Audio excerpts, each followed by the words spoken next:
This is the skills I gained in network marketing industry here in Team Aces of Worldwide Entrepreneurs.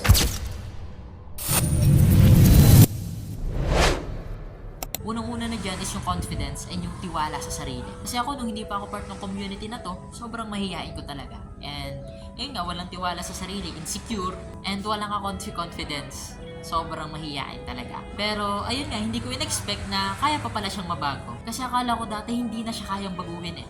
Nakakala ko dati, ganun na lang ako. Na wala lang improvement, na takot gawin yung mga bagay na gusto niya. Akala ko hanggang doon na lang.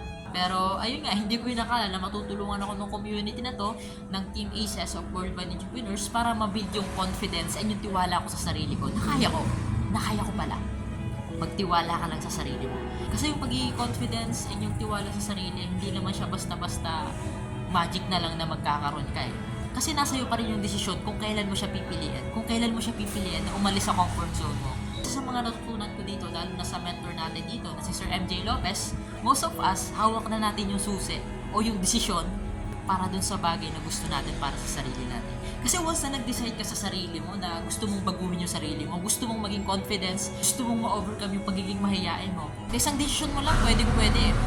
Pero most of us, hindi nating pinipili.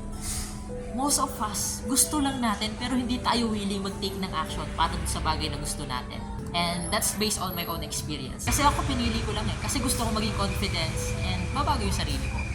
Ma-overcome yung pagiging mahiyain. We all have a choice. Pero most of us, naghihintay pa tayo ng mga sign para i-grab yung isang opportunity.